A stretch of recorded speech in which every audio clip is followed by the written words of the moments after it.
Hello goddesses, it's Sarah here, and today I want to have a chat with you guys about hydrosols. Hydrosols might be a word that you're not familiar with. Maybe you've heard of it, you might understand it, you might not.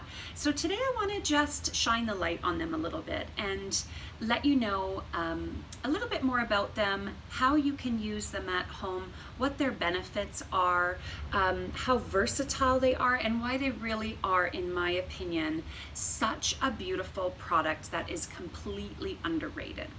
Of course, I'm positive that all of you have heard of essential oils before. But did you know that when essential oils are created through steam distillation, a second product is also created, and that is a hydrosol. So it's very interesting. Let's just talk a little bit about it. The units that they use to create hydrosols and essential oils are basically copper alembic stills, or sometimes stainless steel stills.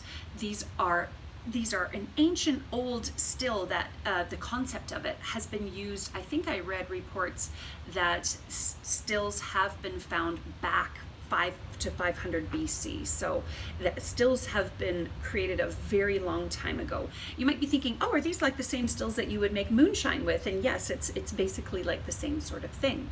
So a still, what you do with it is you put your plant material, whether it be lavender flowers or the bark from a tree or berries or seeds, whatever medium it is or whatever plant material you want, you put that inside of this still. It gets all sealed up, and then water goes inside of the unit, and it slowly turns into steam, and it very gently steams and sort of cooks the plant so that all of the medicinal and therapeutic properties from that plant are released into the water. And then slowly the steam rises up through the distillation unit, and it goes through a condensing chamber so that it turns back into water, and this precious little liquid starts to drip out and catches into in a vessel. And so you'll see this liquid slowly start to drip out, and it will, let's say you used lavender, for example, it will smell floral, it will smell reminiscent of that lavender plant. There might be other aromas happening in there because water has the ability to release lots of different components in the plant, not just the aromatic components. So it really is this magical process that occurs. Some people would describe it as magical, almost like alchemy, where we turn this plant into this magical hydrosol liquid, which has a wonderful variety of uses and therapeutic properties. Now, what most of us are familiar with are the essential oils. And what happens is that liquid drips out, is that it fills the vessel with this liquid, but inside of that liquid there are little microscopic particles of essential oil. And eventually they will rise to the surface of the water, because oil and water don't mix. And the distiller will siphon off the surface the essential oil that will go somewhere else, and then all the liquid remains, and that's a hydrosol. Now, back when stills were first created, I read that the oil that was discovered on the surface, which we now know as essential oil, was considered an impurity, and it was actually discarded. It was not what they were after. A long time ago, what they were after was that medicinal water, that therapeutic water. Then something happened over time where the tables kind of turned, and now what is prized and so well known is the essential oil, and then a lot of times the liquid actually gets discarded. So very interesting. But fortunately, hydrosols are making quite the comeback, and I think that the reason is, or what I've read as well, is that we all know the benefits of essential oils, but we also know that they are very potent, very, very potent. And it's not always the best choice for everybody in every circumstance. You might have a baby at home, or an elderly person, or somebody with sicknesses or contraindications to using an essential oil because it is such a strong medicine. And in that case, the hydrosol can be such an amazing alternative to the essential oil itself. So we're noticing a trend now towards people realizing, hey, we're throwing away this amazing liquid that has such a unique healing profile to it, even quite different in some regards to the oil itself. So it's a very interesting thing that I'm starting to fall in love with more and more over the years. When I first experienced hydrosols, because I was so used to essential oils, I kind of thought they were weak. I'm embarrassed to admit that I wasn't really in love with them in the beginning. I was used to the peppermint essential oil, not the peppermint hydrosol, or the lavender essential oil and not the lavender floral water. So there was this interesting process that happened with me where I kept using them, and with time, and I'm talking years of using them for my face, for a toner, for different ways in my skincare line, I really fell in love with them. There was some magical, slow process that happened for me, and I really think that they're such an underrated product, and I hope to convince you today of the same. So I want to show you one of my favorite books on hydrosols. If you are interested in learning more about it, it's this book here. To me, this woman is pretty much the queen of hydrosols. It is called The Next Aromatherapy by Susan Caddy, and this book is a fantastic resource that goes into the history of hydrosols, what they are and what they aren't, which we will get into a little bit today, and then she goes through many different types of hydrosols that are available on the market and what they're specifically good for. In fact, if you can find a good quality hydrosol on the market that has not been adulterated, or synthetically, there's things that get added. It's kind of like the essential oil world where there's some sketchy things that happen. If you can find a pure good source, she actually highly encourages the internal use of it. That's not something that I'm going to encourage because it actually is very hard to find good quality hydrosols, and I don't usually promote the ingestion of my products, so I'm not going to say to use them internally, but I will say that because I have secured an incredibly high quality hydrosol collection, that I feel confident myself using them. And so she has recipes in here where you can use them in cocktails, in martinis, in your cooking, and so on. It's really cool. So a great book for that. Okay, so getting back to the hydrosols, I just want to show you quickly how I like to incorporate them as the primary use that I use them for, which is a face toner. And you will see through the Green Goddess products line that I make and sell various toners. Well, we call them toners, but they're hydrosols. So we have one, for example, called Sacred Sage. This one is a steam distillation of clary sage. We have one called Twin Bloom. That is a steam distillation of the rose geranium. We have another one called Enchanted Herb Garden. Enchanted Herb Garden is a steam distillation of the lemon thyme plant. So just like their essential oil counterparts that have their unique therapeutic properties and can be used in different ways, same goes for the hydrosols. So for example, Enchanted Herb Garden hydrosol, because it's from the lemon thyme plant, it makes a great toner for acne prone skin or skin that's problematic because it's in that like oregano family and it has a lot of antibacterial and antifungal and antiviral properties to it. For example, the Sacred Sage toner from the clary sage, as you might know, has wonderful properties for the feminine, for the woman, for your womb, for your emotional healing and feeling, your monthly cycle, your moon cycle, that kind of thing. So you'll notice a lot of crossover from what the clary sage essential oil is good for, the clary sage hydrosol will be good for. But the key is that it's a much more benign and friendly, lighter way to use. So you might limit your intake of clary sage essential oil through your various products or putting it directly on the skin, but you can go to town with the hydrosol because it's gentler and safer. Hydrosols make a fantastic option for your children and your babies. I make a product called Magic Monster Spray, and what it is essentially are the hydrosols of lavender and, chamomile and blood orange. It's like the neroli blossom. and we put a little bit of lavender essential oil in it, and it can be used to spray on your kids' sheets or on their pillow or on a stuffed animal or a blankie, and it's one of our best-selling children's products. Why am I happy with that product? Because it is 99% hydrosol, so it is very gentle and safe for all ages and stages. So my favorite way, as I said, is to use the hydrosols as a face toner. So earlier on, I did a video on how to use another product we have, which is called Mermaid Sands Cleansing Grains. And those cleansing grains are like a face cleanser. So I had just recently washed and cleansed my face with the Mermaid Sand, so I'm all fresh and clean. And what I would do after I cleanse my skin is I would grab my favorite toner. They change all the time. I fall in love with different ones at different times.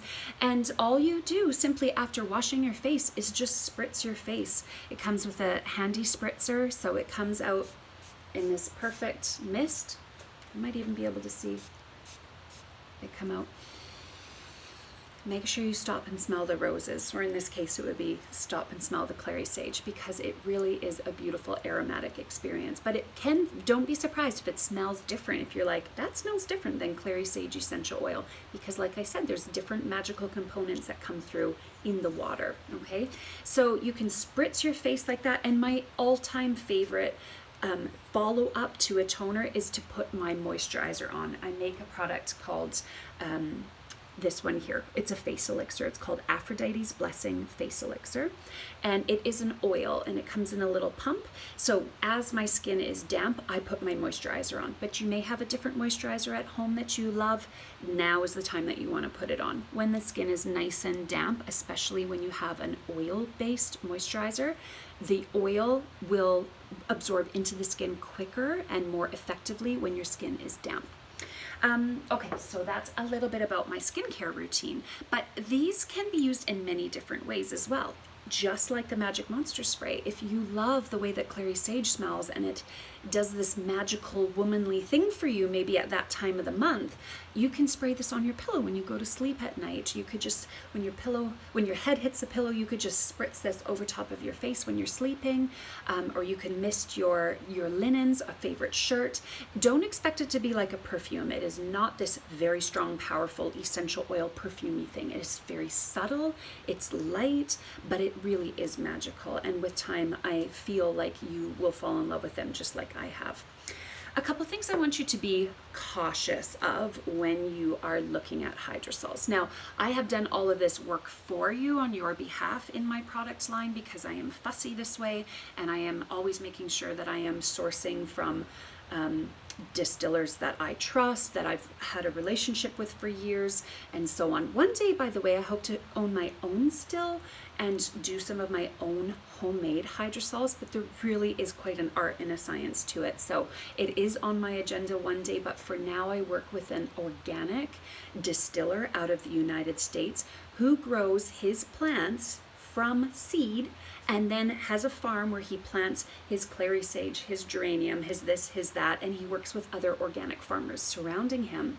And then they have their own distilling units on site. So they grow the plant from seed. When it is ripe and ready and at its peak, they will harvest the plant. They will distill it on site. They are very particular about how they do the whole process so that when you get that end result of the drippy, droppy, perfect stuff, it doesn't have contaminants in it and everything is done in a very sterile way, and therefore they do not have to use preservatives in that product. It is down to me to be a responsible manufacturer, that I am very cautious when I'm using the hydrosols, that everything that I use, all of my tools and utensils are sterilized to the best of my ability as well. Because what happens on the market generally is that the hydrosols aren't produced in a way that's very sterile, and just for safety measure, the distiller will throw alcohol into the solution or preservatives, and then this is where sometimes sketchy things can happen. They can add basically just kind of mess with it and add different components that would maybe make it smell a little bit better or whatever. So there can be a lot of sketchy things that happen. And when you have a hydrosol that has alcohol in it, it's not as therapeutic for you. You certainly then aren't going to use it internally or anything like that.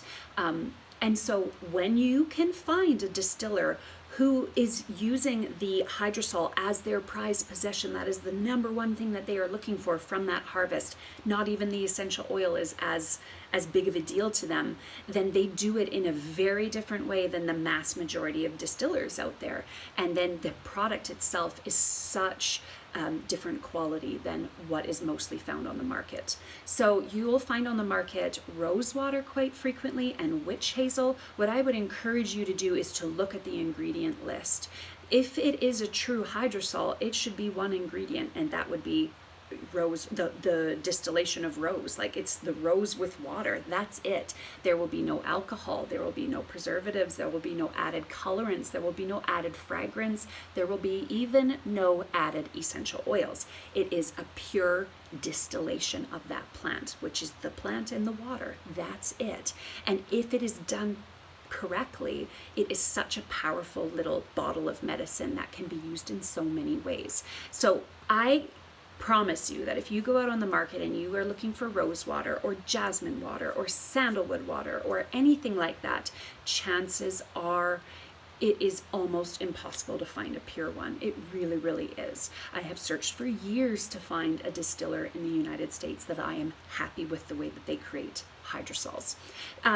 So many of my cosmetic suppliers that I have relationships with, they have what they will call floral waters.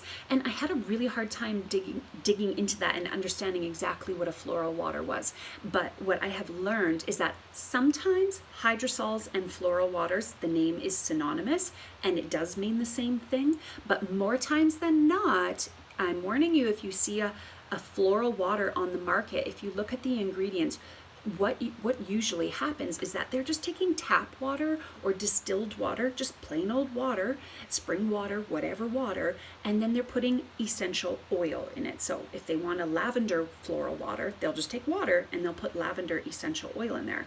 But we know that oil doesn't mix with water. So then what do they have to do? They have to add emulsifiers, chemicals, preservatives. They have to add this whole concoction of toxic stuff into it to mix that lavender oil into the water and then present it to you. So you are not getting a high quality true hydrosol. You're getting a subpar phony, basically. So I would encourage you to really learn more about hydrosols. They are so fantastic for your skin. I just love that subtle plant medicine. And I would encourage you to check out my website and the hydrosols that we currently offer. Like I said, one day maybe I'll do my own, but for now we work very closely with an organic distiller from the States to produce them. So I'm basically just a middleman, getting them from him, bottling them and packaging them in a safe and sterile way to hand over to you to use as beautiful skincare and on your babies and however you see fit. Okay, I hope that helps. I hope I got everything. Avoiding toxins in them, the difference between hydrosols and floral waters, bonus uses around the home, so your linens and so on, your bed, how you can use them as a face toner in combination in particular. Like, I swear to you guys, my favorite thing of all time for my skin is when I spritz that toner on and I smell it and it's so lovely, and then I get that face elixir on right away. It just does miracles for my skin. So I hope that you found this video helpful. Share it, please. I would love if you shared the GG love. I would be so happy and honored, and I would love to hear from you if you have any questions. By the way, the last video I just did, which you should check out, was all about our Mermaid Sands cleansing grains. We also used the hydrosol to moisten those grains so that you could scrub. It's a face cleanser and you can use that. Instead of just adding water to the grains, which is kind of plain Jane, you can add a nice hydrosol like this and get a beautiful experience too. So very multifunctional at a wonderful price point, less than $25 a bottle. And so I'll add a link in this video in the comment section on how you can get your hands on some if you would like. Okay, sending lots of love and green blessings to you all. Until next time, take care.